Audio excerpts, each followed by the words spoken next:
39वां सर्ग। राजा दशरथ का विलाप। उनकी आज्ञा से सुमंत्र का राम के लिए रथ जोत कर लाना। कोषाध्यक्ष का सीता को बहुमूल्य वस्त्र और आभूषण देना। कौशल्या का सीता को पति सेवा का उपदेश। सीता के द्वारा उसकी स्वीकृति तथा श्री राम का अपनी माता से पिता के प्रति दोष दृष्टि न रखने का अनुरोध करके अन्य माताओं से भी विदा मांगना। श्री राम की बात सुनकर और उन्हें मुनिवेश धारण किए देख स्त्रियों सहित राजा दशरथ शोक से अचेत हो गए।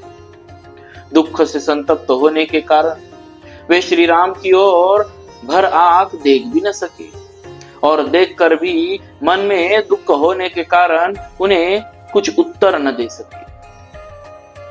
2 घड़ी तक अचेत सा रहने के बाद जब उन्हें होश हुआ तब वे महाबाहु नरेश श्री राम का ही चिंतन करते हुए दुखी होकर विलाप करने लगे।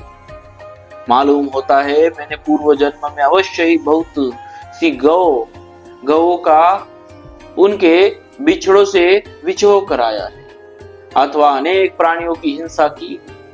इसी से आज मेरे ऊपर यह संकट आ पड़ा है। समय पूरे हुए बिना किसी के शरीर से प्राण नहीं निकलते, तभी तो कैकेयी के द्वारा इतना क्लेश पाने पर भी मेरी मृत्यु नहीं हो रही। ओ अपने अग्नि के समान तेजस्वी पुत्र को महीन वस्त्र त्याग कर तपस्वियों से वल्कल वस्त्र धारण किए सामने खड़ा देख रहा, फिर भी मेरे प्राण नहीं निकलते हैं। इस वरदान रूप शठता का आश्रय लेकर अपने स्वार्थ साधन में प्रयत्न में लगी हुई एकमात्र कैकेयी के कारण ये सब लोग महान कष्ट में पड़े। ऐसी बात कहते कहते राजा के नेत्रों में आंसू भर आए। उनकी इंद्रियां शिथिल हो गई और वे एक ही बार हे राम कहकर मूर्छित हो गए। आगे कुछ न बोल सके। 2 घड़ी बाद होश में आते वे महाराज आंसू भरे नेत्रों से देखते हुए सुमंत्र से इस प्रकार बोले, तुम सवारी के योग्य एक रथ को उसमें उत्तम घोड़े जोत कर यहाँ ले आओ और इन महाभाग श्री राम को उस पर बिठाकर इस जनपद से बाहर तक पहुंचाओ। अपने श्रेष्ठ वीर पुत्र को स्वयं माता पिता ही जब घर से निकाल कर वन में भेज रहे तब ऐसा मालूम होता है कि शास्त्र में गुणवान पुरुषों के गुणों का यही फल बताया जाता है। राजा की आज्ञा शिरोधार्य करके शीघ्रगामी सुमंत्र गए और उत्तम घोड़ों से सुशोभित रथ जोत कर ले आए। फिर सूत सुमंत्र ने हाथ जोड़कर कहा, महाराज राजकुमार श्री राम के लिए उत्तम घोड़ों से जूता हुआ सुवर्ण भूषित रथ तैयार है।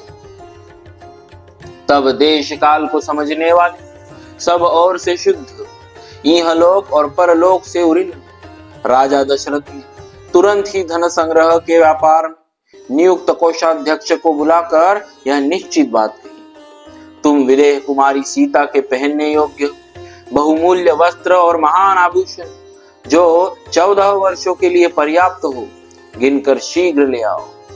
महाराज के ऐसा कहने पर कोषाध्यक्ष ने खजाने में जा वहां से सब चीजें लाकर शीघ्र ही सीता जी को समर्पित करे। उत्तम कुल में उत्पन्न अथवा अयोनिजा और वनवास के लिए प्रस्थित विदेह कुमारी माता सीता ने सुंदर लक्षणों से युक्त अपने सभी अंगों को उन विचित्र आभूषणों से विभूषित किया। उन आभूषणों से विभूषित हुई विदेह नंदिनी सीता उस घर को उसी प्रकार सुशोभित करने लगी जैसे प्रातः काल उगते हुए अंशुमाली सूर्य की प्रभा आकाश को प्रकाशित करती है।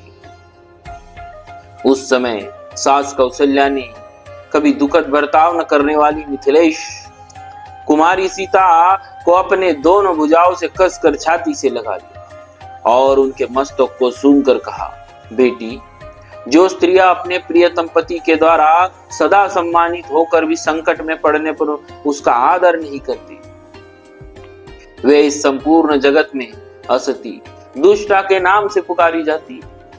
दुष्टा स्त्रियों का यह स्वभाव होता है कि पहले तो वे पति के द्वारा यथेष्ट सुख भोगती है, परंतु जब वो थोड़ी सी भी विपत्ति में पड़ता है तब उस पर दोषारोपण करती है और उसका साथ छोड़ देती है। जो झूठ बोलने वाली, विकृत चेष्टा करने वाली, दुष्ट पुरुषों से संसर्ग रखने वाली, पति के प्रति सदा हृदयहीनता का परिचय देने वाली, उल्टा पाप के ही मनसूबे बांधने वाली और छोटी सी बात के लिए क्षण मात्र में पति की ओर से विरक्त हो जाने वाली, वे सब की सब असती या दुष्टा कहा गई है। उत्तम कुल, किया हुआ उपकार, विद्या, भूषण आदि का दान और संग्रह, पति के द्वारा स्नेह पूर्वक अपनाया जाना, यह सब कुछ दुष्टा स्त्रियों के हृदय को नहीं वश में कर पाता है, क्योंकि उनका चित्त अव्यवस्थित होता है। इसके विपरीत जो सत्य, सदाचार, शास्त्रों की आज्ञा और कुलोचित मर्यादाओं में स्थित रहती है, उन साध्वी स्त्रियों के लिए एकमात्र पति ही परम पवित्र एवं सर्वश्रेष्ठ देवता है। इसीलिए तुम मेरे पुत्र श्री राम का, जिन्हें वनवासी की आज्ञा मिली है, कभी अनादर न करना। ये निर्धन हो या धनी, तुम्हारे लिए देवता के तुल्य है। सास के धर्म और अर्थयुक्त वचनों का तात्पर्य भली भांति समझकर उनके सामने खड़ी हुई माता सीता ने हाथ जोड़कर उनसे इस प्रकार कहा, आर्ये, आप मेरे लिए जो कुछ उपदेश दे रही है, मैं उसका पूर्ण रूप से पालन करूंगी। स्वामी के साथ कैसा बर्ताव करना चाहिए यह मुझे भली भांति विदित है, क्योंकि इस विषय को मैंने पहले से ही सुन रखा है।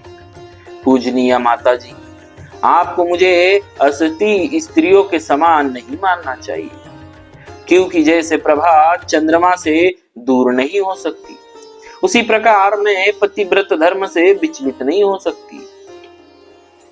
जैसे बिना तार की वीणा नहीं बज सकती और बिना पहिए के रथ नहीं चल सकते, उसी प्रकार नारी 100 बेटों की माता होने पर भी बिना पति के सुखी नहीं हो सकती। पिता, भ्राता और पुत्र ये परिमित सुख प्रदान करते हैं, परंतु पति अपरिमित सुख का दाता है। उसकी सेवा से इहलोक और परलोक दोनों में कल्याण होता है। अतः ऐसी कौन स्त्री है जो अपने पति का सत्कार नहीं करेगी? आर्ये, मैंने श्रेष्ठ स्त्रियों, माता आदि के मुख से नारी के सामान्य और विशेष धर्मों का श्रवण किया है। इस प्रकार पातिव्रत्य का महत्व जानकर भी मैं पति का क्यों अपमान करूं? मैं जानती हूं कि पति ही स्त्रियों का देवता है। सीता का यह मनोहर वचन सुनकर शुद्ध अंतःकरण वाली देवी कौशल्या के नेत्रों से सहसा दुख और हर्ष के आंसू बहने लगे। तब परम धर्मात्मा श्री राम ने माताओं के बीच में अत्यंत सम्मानित होकर खड़ी हुई माता कौशल्या की और हाथ जोड़कर कहा, माँ, इन्हीं के कारण मेरे पुत्र का वनवास हुआ है। ऐसा समझकर तुम मेरे पिताजी की और दुखित होकर न रहना। वनवास की अवधि भी शीघ्र ही समाप्त हो जाएगी। यह 14 वर्ष तो तुम्हारे सोते सोते निकल जाएंगे। फिर एक दिन देखोगी कि मैं अपने सहुदों से घिरा हुआ सीता और लक्ष्मण के साथ संपूर्ण रूप से यहाँ आ पहुंचा हूं। माता से इस प्रकार अपना निश्चित अभिप्राय बताकर दशरथ नंदन श्री राम अपनी अन्य 350 माताओं की और दृष्टिपात किया और उनको भी कौशल्या की ही भांति शोकाकुल पाया। तब उन्होंने हाथ जोड़कर उन सब से धर्मयुक्त बात कही, माताओं, सदा एक साथ रहने के कारण मैंने जो कुछ कठोर वचन कह दिए हो अथवा अनजाने में मुझसे जो अपराध बन गए उनके लिए आप मुझे क्षमा करें। मैं आप सब माताओं से विदा मांगता हूँ।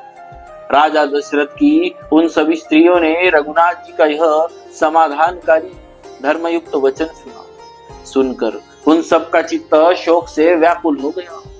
श्री राम के ऐसी बात कहते समय महाराज दशरथ की रानियां कुरुरियों के समान विलाप करने लगी।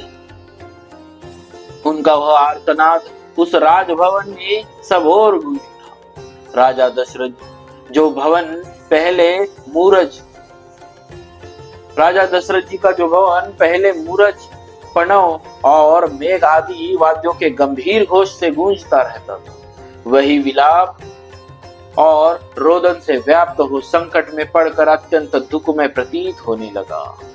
इस प्रकार श्री वाल्मीकि निर्मित आर्ष रामायण आदि काव्य के अयोध्या कांड में 39वां सर्ग पूरा हुआ। बोलिए श्री सीताराम जी महाराज की जय। भक्तवत्सल भगवान की